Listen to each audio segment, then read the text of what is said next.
बिस्मिल्लाहिर्रहमानिर्रहीम। अस्सलाम वालेकुम viewers, welcome to my channel new style fashion point. आज की इस वीडियो में मैं इस स्लीव डिज़ाइन की कटिंग और स्टिचिंग आपके साथ शेयर करूंगी, और वो भी इतने आसान तरीके से कि बिगिनर्स भी इसे बहुत आसानी और इतनी ही सफाई के साथ बना लेंगे।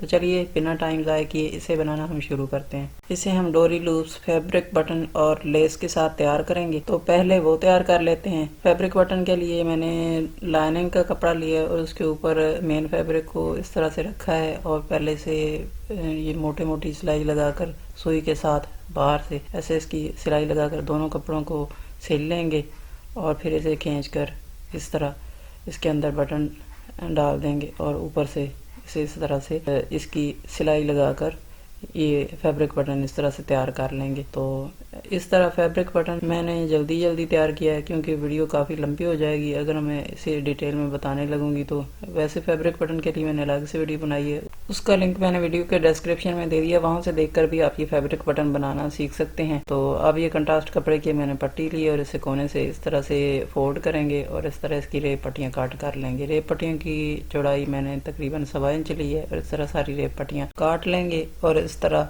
इनकी सबकी चौड़ाई तकरीबन मैंने 1.25 इंच ली है, और इससे डोरी पाइपिंग तैयार करेंगे। ये देखें, इनकी चौड़ाई सबकी मैंने 1.25 इंच ली है, और रेप पट्टियाँ काटने के बाद इनको इस तरह से फोल्ड करेंगे और इनके ऊपर सिलाई लगाकर इनको सीधी साइड पलट लेंगे, और इस तरह डोरी पाइपिंग तैयार हो जाएगी। डोरी पाइपिंग आसान तरीके से और सफाई से बनाने के लिए भी मैंने अलग से वीडियो बनाई, उसका लिंक भी मैंने वीडियो के डिस्क्रिप्शन में दे दिया है, वहां से देखकर आप ये डोरी पाइपिंग बनाना भी सीख सकते हैं। तो यहाँ मैंने एक कंट्रास्ट कपड़े की 2 इंच चौड़ाई लेते हुए सीधी पट्टी कट कर ली है। इसकी चौड़ाई मैंने 2 इंच ली है और लंबाई तकरीबन 20-22 इंच के करीब। अब इसको इस तरह से फोल्ड करेंगे और 1/2 इंच चौड़ाई लेते हुए इसके ऊपर सिलाई लगाएंगे और इसे स्टिच कर लेंगे।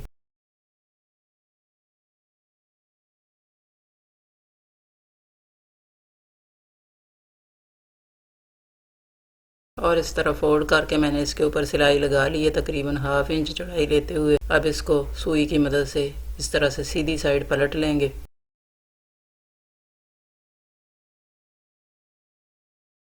और ये मैंने सुई की हेल्प से इसको सीधी साइड पलट लिया है। तो अब इसकी चौड़ाई की पैमाइश करेंगे कि ये कितनी है। तो मैंने 1/2 इंच चौड़ाई ली थी ना, तो अब ये देखें, ये सीधी होने के बाद बिल्कुल 1/2 इंच है। अब इसको प्रेस की मदद से मैंने अच्छी तरह से बिठा लिया है। तो अब ये छोटी जो पट्टियाँ हैं, अब इनकी लंबाई की पैमाइश करेंगे। तो इसके मैंने तकरीबन 2.5 इंच के पीस कट कर लिए हैं। तो अब इनको दोनों सिरों से इस तरह सुई की हेल्प से टांका लगाते हुए सिल लेंगे और इनके रिंग तैयार कर लेंगे।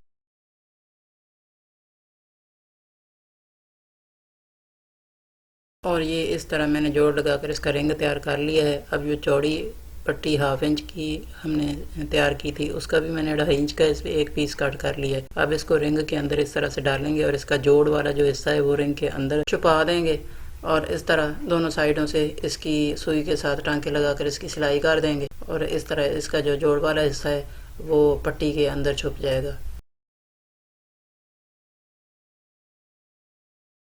और इस तरह ये चौड़ी पट्टी के दोनों किनारों से टांके लगाकर ये मैंने इसकी सिलाई कर दी है। अब दूसरी साइड भी इस तरह 2.5 इंच का एक पीस चौड़ी पट्टी का डालेंगे और साइडों से सिलाई लगाकर इसे स्टिच कर लेंगे। इस तरह दोनों साइडों से ये मैंने इसकी सिलाई लगा दी है।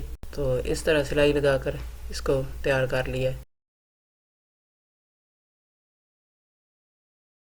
ये पीस तैयार करने के बाद अब फैब्रिक बटन को इसके अंदर इस तरह से डालेंगे और उल्टी साइड से सिलाई लगाकर इसे रिंग के साथ स्टिच कर लेंगे। ये सिलाई लगाते वक्त ख्याल रखें कि डोरी की जो सिलाई वाली साइड है, बड़ी बारीक डोरी की, वो उल्टी साइड करनी है और उस साइड से सिलाई लगानी है। इस तरह सीधी साइड से डोरी जो है वो फिनिशिंग के साथ अटैच हो जाएगी। और इस तरह मैंने ये सारे पीस तैयार कर लिए हैं। ये मैंने पेस्टिंग पेपर वाले 2 पीस काट कर इन्हें लाइनिंग वाले कपड़े के ऊपर इस्त्री के साथ पेस्ट कर लिया। एक की चौड़ाई मैंने 1 इंच ली है और दूसरे की तकरीबन 2 इंच के करीब है। तो इनकी जो लंबाई है वो मैंने तकरीबन 12 इंच ली है दोनों की।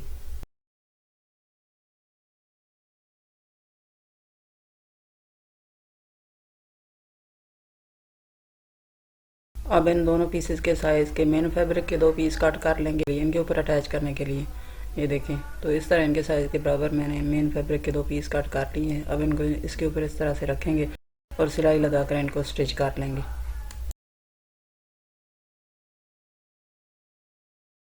इस तरह इन पीसेस के ऊपर मेन फैब्रिक को रखेंगे और किनारों से सिलाइयाँ लगाकर इनको मेन फैब्रिक के साथ अटैच कर लेंगे।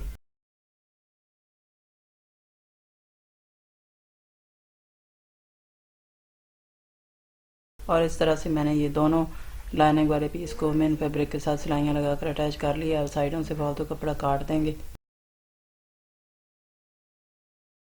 अब किनारे से इस तरह से पैमाइश करेंगे और 1/4 इंच कपड़ा नीचे की तरफ इस तरह से फोल्ड करते हुए इसके ऊपर एक क्रीज बना लेंगे।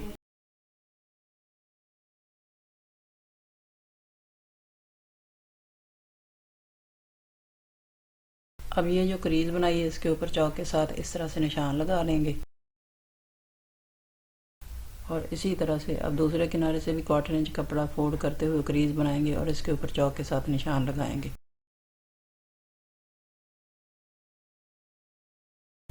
अब 2 इंच वाला बड़ा पीस लेंगे और इसको भी 1/4 इंच इस तरह से फोल्ड करेंगे दोनों किनारों से और क्रीज बनाएंगे। और इस तरह से मैंने दोनों किनारों से 1/4 इंच फोल्ड करके इसके ऊपर भी क्रीज बना ली हैं। अब इस क्रीज के ऊपर चौक के साथ इस तरह से निशान लगाएंगे।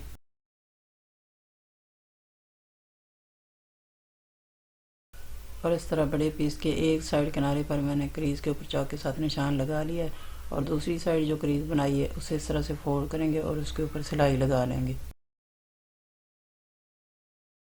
और इस तरह बड़े पीस के एक साइड क्रीज के ऊपर मैंने सिलाई लगा ली है। और दूसरे किनारे पर चौक के साथ जो निशान बनाया था क्रीज बनाकर, तो उसके ऊपर लेस को इस तरह से उल्टा रखेंगे और इस चौक वाले निशान के ऊपर सिलाई लगाते हुए लेस को इसके साथ अटैच कर लेंगे। और इस तरह चौक वाले निशान के ऊपर रखते हुए लेस को मैंने इसके ऊपर सिलाई लगाकर अटैच कर लिया है। अब इसको इस तरह से फोल्ड करेंगे लेस को उल्टी साइड, और इसकी सीधी साइड जो है वो ऊपर की तरफ आ जाएगी।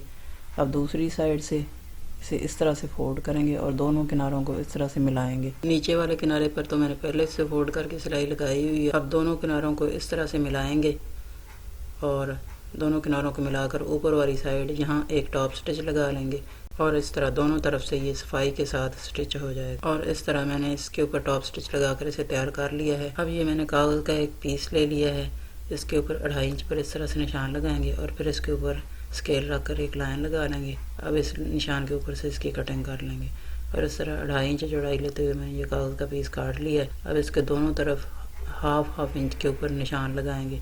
ये निशान लगाने के बाद इन निशानों के ऊपर स्केल रखेंगे और दोनों तरफ हाफ इंच पर निशान लगा लेंगे दोनों किनारों के ऊपर। दोनों किनारों पर मैंने हाफ इंच पर लाइनें लगा ली हैं। अब इन दोनों लाइनों के सेंटर में भी इस तरह निशान लगाएंगे और फिर इसके ऊपर स्केल रखेंगे और सेंटर में भी एक लाइन लगा लेंगे। अब डिज़ाइन बनाने के लिए जो पीस तैयार करके रखे हैं इनको इस कागज़ के ऊपर इस तरह से सेट करके रखेंगे कि फैब्रिक बटन का सेंटर वाली लाइन के बिल्कुल ऊपर आना चाहिए। और दोनों किनारों पर जो लाइनें लगाई हैं उनके ऊपर सिलाई लगाते हुए इन पीसेस को कागज़ के ऊपर अटैच कर लेंगे। इस तरह एक साइड की सिलाई मैंने लगा ली है। दूसरी साइड भी इन पीसेस को इस तरह सेट करते जाएंगे और दूसरी साइड जो हाफ इंच पर लाइन लगाई उस लाइन के ऊपर सिलाई लगाते जाएंगे। और इस तरह दूसरी साइड भी हाफ इंच वाली लाइन के ऊपर सिलाई लगाते हुए मैंने इसको अटैच कर लिया है।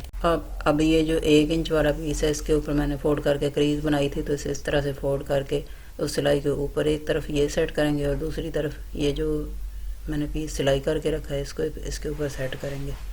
और इस तरह दोनों तरफ से इनको सेट करके पहले सुई के साथ इस तरह कच्चे टांके के साथ अटैच कर लेंगे ताकि ये इधर उधर हिले नहीं और इसमें झोल ना आए। और ये सिलाई लगाते वक्त ये ख्याल रखें कि ये जो सिलाई पहले हमने मशीन के साथ लगाई है कागज़ के ऊपर डिज़ाइन वाले पीसेस को स्टिच करने के लिए, उस सिलाई को दबाते हुए ये सिलाई लगानी है और रफ स्टिच के साथ दोनों तरफ इन पीसेस को अटैच कर लेना है। ये सिलाई लगाते वक्त ये ख्याल रखें कि धागा बिल्कुल डिफरेंट कंट्रास्ट कलर का होना चाहिए जो इसके ऊपर वाज़े नज़र आए ताकि बाद में निकालने में आसानी हो। और इस तरह इस सिलाई को दबाते हुए इसके ऊपर इसे इस तरह रखते जाएंगे और सिलाई लगाकर दोनों को स्टिच कर लेंगे।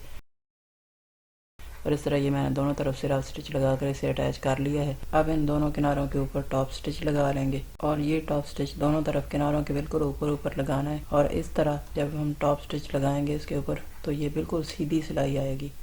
और इस तरह ये मैंने टॉप स्टिच लगा ली है। अब रफ स्टिच को काट कर निकाल देंगे और नीचे से कागज़ भी निकाल देंगे।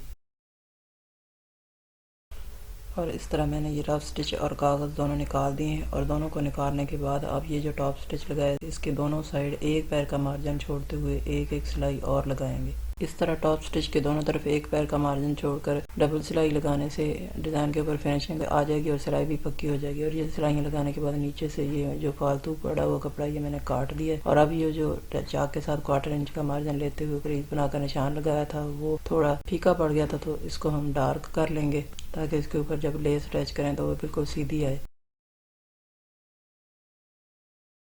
और ये चाक वाले निशान के ऊपर अब लेस को इस तरह से सीधा रखेंगे और लेस की किनारे के ऊपर सिलाई लगाते हुए इसे अटैच कर लेंगे।